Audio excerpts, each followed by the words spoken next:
as nossas entrevistas que vão ao ar sempre no oferecimento do PAF, o Plano de Assistência Familiar da Butski. Nós estamos recebendo aqui nos estúdios da Rádio Cultura de Timbó, nesta manhã, hoje que é dia de Monteiro Lobato, hoje que também é dia nacional do livro infantil. Nós estamos recebendo a Gilmara Mendes Goulart, que é artista, mediadora literária, graduada em pedagogia pela FURB em Blumenau, especialista em educação, leitura, literatura e letramento pela Hansa Harmonia Ibirama, mestre em educação pela FURB, diretora da Escola de Artes Vem Cultural de Timbó, professora e coordenadora do projeto Unidunité, Contadores de História. Ela organiza espetáculos de contações de história, ministra oficinas literárias e oferta contações de histórias. Atua em cursos de pós-graduação em contação de histórias e literatura infantil. Ocupa a cadeira número 2 da Academia de Letras do Brasil Santa Catarina, seccional Timbó. Sua principal publicação é Narrativas tecidas no letramento familiar, histórias de idosos produtores de textos. Sua dissertação de mestrado é mãe de Maria Antônia. E aqui com a gente também a Ana, que é aluna do VEM, Projeto Arte Cênica Veteranos, Grupo Vocal Mescla, Projeto Unidunité. Nas horas livres contribui no espaço com alguma ação que seja necessária. A Ana é leitora assídua, desde pequena já era aluna do Unidunité, ficou um tempo fora e em 2022 retornou. Passados aí o currículo das moças, muito bom dia, Gilmara, seja bem-vinda. Bom dia, Odair, tudo bem? Bom dia aos nossos ouvintes, obrigada pelo espaço. Ana, muito bom dia, seja bem-vinda. Bom dia, Odair, bom dia aos ouvintes. Muito bem, hoje dia de Monteiro Lobato. Vamos começar falando de Monteiro Lobato então, Gilmara. Qual a importância de Monteiro Lobato para a literatura brasileira e por que ele começou a escrever? Então, vamos lá, né? Lobato viveu 66 anos, né? Nós perdemos Lobato em 1948. E Lobato é o pai da literatura nacional, né? Literatura focada para as crianças. Por que Lobato escreveu histórias para as crianças? Partiu já da casa dele, né? Ele foi uma criança com uma biblioteca, né, imensa na casa, a biblioteca do avô dele. Tanto que todos os personagens que ele veio escrevendo, ele foi trazendo das vivências dele. Então, o Visconde de Tremembé, que é o Visconde de Sabugosa, né? E a mãe dele também foi quem o alfabetizou. Então, ele já foi para a escola lendo. E, posteriormente, quando adulto, né, ele já teve os filhos dele, e ele sentia essa necessidade de o que ler para os meus filhos, se não uma literatura vinda de fora, né, de fora do Brasil. Ele queria algo que fosse mais perto, que fosse palpável, que fizesse sentido, né, com as crianças, com os filhos dele. Então, ele começou a escrever para crianças. Mas, não para criança, eu digo a criança que mora dentro de nós, né? Literatura de Lobato não é só para criança pequena, né? Mas sim para todas as crianças, é para a infância, para aquela infância que é adormecida, para aquelas memórias afetivas que a gente tem. Então, eu trago até a boneca Emília aqui junto com a gente, porque a Emília diz muito, né? Ela é faladeira, ela conta verdades através das brincadeiras. Então, o Monteiro Lobato ele foi muito além do tempo dele. E ele ganhou muita visibilidade a partir do momento que o Sítio do Pica-Pau Amarelo ganhou um seriado de televisão. E quem não lembra, né, do Sítio do Pica-Pau Amarelo de Monteiro Lobato? Com certeza. E é uma obra também que está nas escolas, né? Nós temos os livros Reinações de Narizinho, Memórias da Emília. Então, a gente fica feliz, né, com essa obra que não só na televisão, como a gente ia conversando antes, quem lembra do Sítio do Pica-Pau Amarelo, né? Dos bolinhos de chuva da tia Anastácia, da voz suave da dona Benta, das brincadeiras da Narizinho do Pedrinho. Então, fez muito parte da nossa infância. Mas a infância de hoje, como a gente resgata isso através do livro? Ana, eu quero conversar um pouco com você. O que te levou a gostar da leitura? Eu acredito que uma grande influência da minha mãe e da própria escola. E desde pequena eu via minha mãe lendo, a minha escola me incentivou muito na leitura, e eu acho que é um meio da gente conhecer muitos universos. E Ana, como é que foi para você, ou como é que é para você, porque eu acho que esse é o grande desafio nos dias atuais, conseguir ter interesse pela leitura em detrimento da questão da tecnologia, do celular, né, daquilo que os meios tecnológicos hoje oferecem para o jovem, para o adolescente, para a criança? Olha, eu acho que é algo muito bom eu conseguir ter esse gosto pela leitura, porque ele me disponibiliza muitas coisas, né? Ele me tira só do celular e me coloca em vários universos, várias histórias, me conecta com várias pessoas. Claro, você não deixa de usar o celular também, mas você tem o teu tempo destinado para a leitura, então, é isso? Sim, Você eu tenho consegue tempo. separar essas duas oportunidades, né? Porque são oportunidades para a nossa vida também, quando a gente sabe usar assim. E você, Gilmar, como educadora, como coordenadora aí de grupos, enfim, como é que você vê essa dualidade?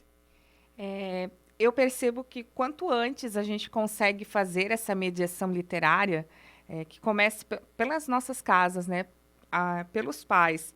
Desde que a criança está ali sendo gerada, as mães podem ler histórias, né, começar a pensar, colocar o livro à disposição também. E assim, quando a criança nasce, ela tem o seu espaço, então ela vai crescendo, pensando e vendo, vivenciando o livro perto, né? E conforme vai crescendo, tem no ambiente familiar, até uma amiga minha conversando comigo semana passada, a gente está pensando num curso para pais que estão aí recebendo o primeiro filho, né, não sabe o que ler, o que trazer de livros, né, elas mesmo, Mara, vai ser bem interessante, porque eu tenho bastante dificuldade de escolher que obras literárias eu vou ler para os meus filhos, o que eu posso trazer para eles. E eu penso que essa preocupação dos pais é bastante grande e é oportuna mesmo, né? Porque é no berço familiar que a gente começa, né? E a partir dali ele vai para a escola e aí a escola faz essa mediação. Então eu já agradeço e elogio toda a nossa rede, né, municipal, estadual, particular, porque é uma rede que trabalha bastante, que media bastante literatura infantil. Então é algo muito importante para a vida das crianças, porque a partir dali essa criança vai se tornar um jovem. E aí esse jovem vai estar lá no VEM, por exemplo, né, na nossa escola, e vai estar em função disso. Vai estar lendo, vai estar pesquisando. Eu penso que quanto mais curioso nós tornarmos o nosso jovem, né, que ele possa buscar, que ele possa ser crítico, que a literatura incomode também. Ela não precisa ser só um melzinho, né? Só Só, historinha. ela pode vir para te incomodar, para te fazer discutir, para te fazer largar o celular ali por umas horas e ler. Ah, Gilmara, isso é real? Isso é real? Eu vejo assim, né, os nossos grupos ali, como eles esperam as férias, como eles esperam os feriados, porque durante a semana a escola, né, acaba consumindo o tempo também deles com muitos trabalhos, eles acabam participando de outros movimentos, mas os finais de semana eu sempre escuto deles, que eles tiram tempo. Então eu vejo até que às vezes eles tiram mais tempo que eu tiro para a leitura. E a gente fica feliz, né, Odair, porque são jovens diferenciados, são crianças diferenciadas que vão ser adultos diferenciados. Eu já tenho alunos Tenho a que certeza disso. estão na faculdade, que já estão com filhos agora, e falam isso. Meu, Gilmar, como fez diferença esse caminhar? Como eu já tenho um olhar diferenciado, um olhar crítico, né?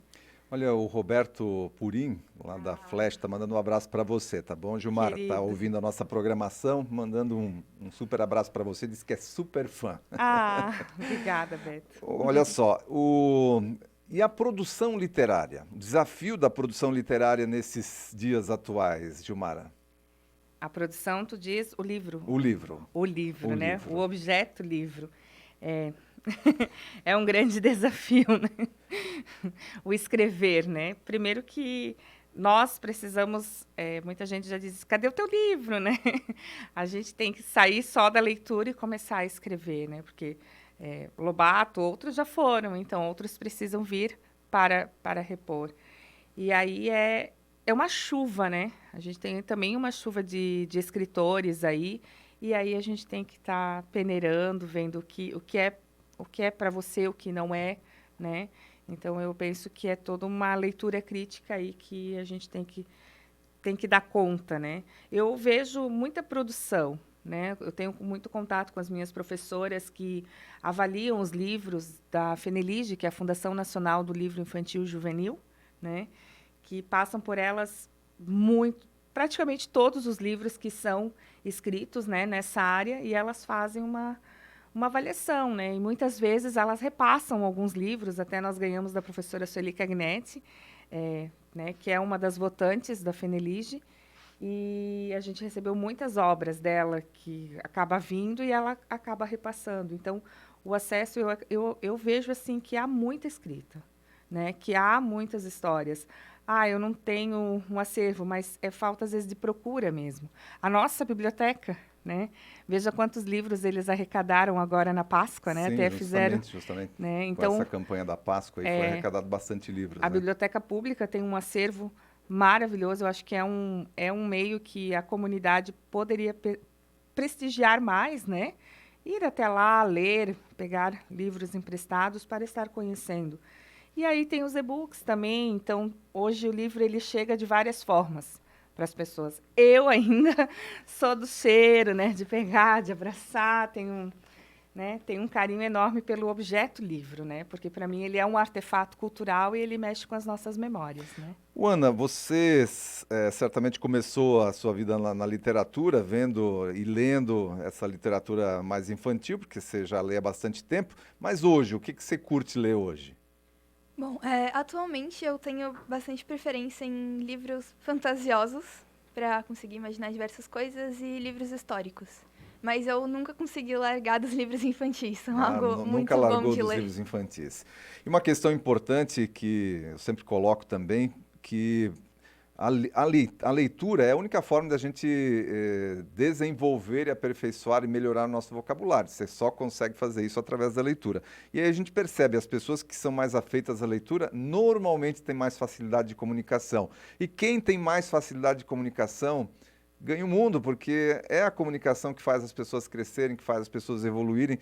Então, olha só o benefício, né, da leitura, Gilmara. Com certeza, não tenho dúvidas disso. Eu hoje, a minha profissão é ser artista, eu sou contadora de histórias. E para você contar histórias, primeiro você tem que conhecê-las. E você vai conhecer através da leitura e através da audição, né? Através daquilo que tu me contas, aquele conta. Daí eu vou pesquisar para ver se o que tu me contou pode ter em algum outro livro também. Então, toda vez que nós criamos os nossos espetáculos de contação de histórias, eles com certeza perpassam por muitas outras obras literárias. Nessas semanas nós estamos em produção, né, produção de um novo espetáculo, e tivemos para isso ler muitas obras. E daí a gente começa, vamos usar esse, não, vamos usar esse, vamos usar aquele, mas para fazer essas escolhas tem que passar pela leitura. E não é só a professora, não é só a mediadora que vai ler, eles têm que ler. Né? Hoje até eu lancei um desafio, eu posso lançar aqui também, que durante o dia que a gente possa ler para alguém. E né? é exatamente o que você vai fazer agora. Você vai ler um poema para a gente aí. Então, vamos lá? Sim. Tem um trecho aqui da Memórias da Emília, do Lobato, né, que eu gosto bastante. Emília resolve escrever as suas memórias. As dificuldades do começo. Tanto Emília falava em minhas memórias que uma vez Dona Benta perguntou: mas, afinal de contas, bobinha, o que é que você entende por memórias? Memórias são a história da vida da gente, com tudo o que acontece, desde o dia do nascimento até o dia da morte. Nesse caso, caçoou Dona Benta, uma pessoa só pode escrever memórias depois que morre? Espere, disse Emília. O escrevedor de memórias vai escrevendo até sentir que o dia da morte vem vindo. Então para, deixa um finalzinho sem acabar e morre sossegado. E as suas memórias vão ser assim? Não, porque não pretendo morrer. Finjo que morro só. As últimas palavras têm de ser estas. E então morri, com reticências. Mas é peta, escrevo isso, pisco o olho e sumo atrás do armário para que Narizinho fique mesmo pensando que morri. Será a única mentira das minhas memórias. Tudo mais verdade pura, da dura. Ali na batata, como diz o Pedrinho. Então, o texto do Lobato, ele é todo assim, né? Todo conversado, todo brincado. E trata, assim, às vezes, né? Temas que a gente tem dificuldade para conversar e de uma forma que pode buscar. Eu penso que a leitura, ela também te possibilita isso, né? essa ponte, esse caminho para você chegar em algum momento. Ô, Gilmara, vamos falar um pouco dos projetos que você está envolvida no momento. Sim. Nós temos na nossa escola de arte, né, o Vem Cultural. No Vem Cultural nós temos os grupos de teatro, temos o projeto Contação de Histórias, né, com o Unidunité, que já fazem 17 anos. Antes ele acontecia na Fundação Cultural e hoje acontece no Vem. Temos as aulas de contação de histórias também, que é outra turma, turma das crianças menores, né? Temos dança criativa e temos o grupo vocal mescla, né? Então, todos esses projetos, a leitura ela caminha junto, Em né? paralelo. Hoje até eu quero convidar quem quiser passar pelo Vem entre 15 e 17h30, eu vou estar lá para presentear com leituras de histórias. Então, quem quiser não precisa agendar, é só chegar que eu vou estar lá para receber. E eu digo que ler histórias para alguém é um presente. De vez em quando eu pego um livro, gravo um áudio e mando para alguém especial, porque a pessoa vai ir para o trabalho, não sei, vai fazer alguma coisa e vai ouvir uma história. Por que não, né? Muito bem. O Espaço Vem, qual é o endereço? É na Rua Japão, 248. Logo depois do Simplifica. Logo depois do Simplifica, Espaço Vem. Isso. Então, hoje à tarde, das 15 às 17h30. Isso, às 17h30. Por que só esse horário? Porque nos outros horários nós temos os nossos próprios grupos que já acontecem, né? E eu desafio o público aí, né, os nossos ouvintes, a ler alguma história, um poema, algo para alguém, e marcar o Vem Cultural, marcar a rádio. Quem sabe o texto que tu escolheu eu vou gostar e eu vou ler para os meus alunos. E vamos fazer uma rede, né? Tá lançado o desafio aí, então mande um áudio para alguém, publique nas suas redes sociais, marque o Projeto Vem e marque a Rádio Cultura. Afinal, hoje, dia de Monteiro Lobato, Dia Nacional do Livro Infantil, e essa entrevista super bacana, super gostosa aqui com a Gilmara e também com a Ana, que eu quero agradecer pela participação. E olha, incentivar, gente, incentive seus filhos e a gente próprio, né? A gente próprio a voltar. Nunca é tarde para pegar um livro, nunca é tarde para ler, mas incentive aí seus filhos, você mesmo incentive através do próprio exemplo, leiam juntos. Que bom, né? A família ler junto aí algum material, algum livro. Então, é uma dica super bacana dessa terça-feira, Gilmar, aliás, obrigado aí pela participação no nosso programa. Muito boa. Eu que agradeço, um abraço a todos e vamos ler. Vamos ler, com certeza. Ana, parabéns para você, sucesso. Obrigada, eu que agradeço.